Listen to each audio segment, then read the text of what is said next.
Budget Blinds. Visit their showroom or call today for a free in-home consultation. Welcome back. You may have noticed the RCMP helicopter patrolling our skies periodically in the past few months.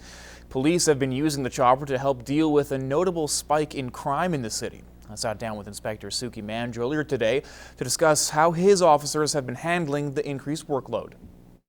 Part of my job is to make sure the public knows what's happening in their community, and it's not to scare people and that type of thing. It's just to provide information so that people know what's happening.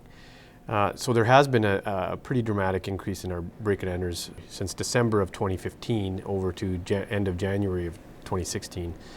There's lots of reasons, but it's hard to explain what motivates criminals to do these type of things. Robberies, we had several of them, but I can assure the public we've made some significant arrests in all the major events that have happened over the last 2 months. I'm very proud of the work that's being done by the officers. And I was going to say, staff. it seems like Yeah. your team has been doing a fantastic job of letting us know, letting everyone know what's going on, and B, actually getting the work done. Right, and it's crucial to.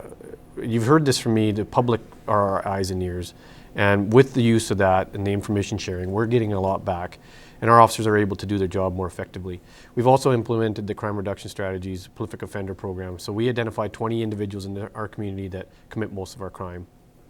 We've gone out and most of them have been notified, and we've done interviews with them. Interesting enough, one individual tells us the reason why he steals or breaks into cars is because people leave things for him to. And it's almost, in his words, it was arrogance. Right. I don't believe that. I think that's people should have the right to leave their belongings. But in this day and age, we have to limit the chances that we provide to these people. So we've been putting that message out, and that's probably one of the number one things we can do to control being a victim.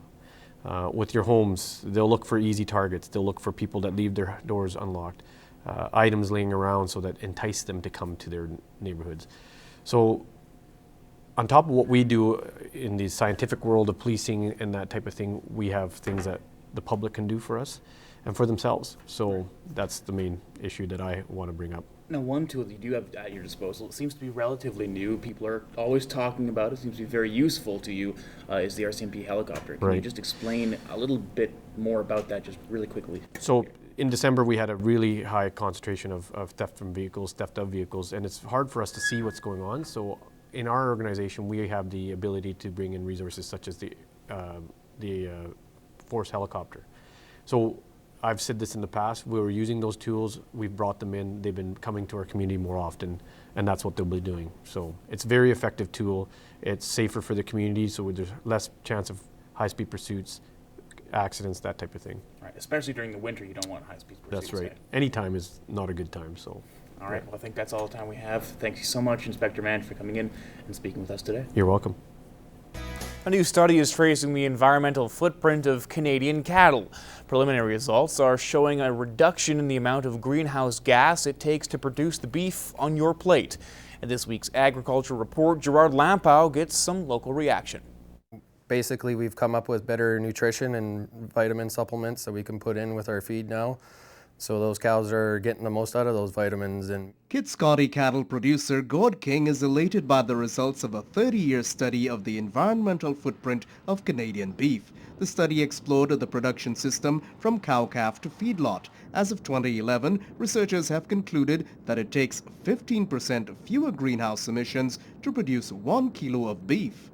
Feels pretty good that greenhouse emissions are down in our industry.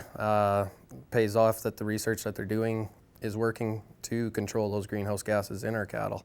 Preliminary results from a follow-up study, which is still ongoing, say continual improvements in production and feed efficiencies are helping to reduce beef's environmental impact. The research team comprises the University of Manitoba, Environment Canada, and Agriculture and Agri-Foods Canada, whose principal research scientist is Dr. Tim McAllister.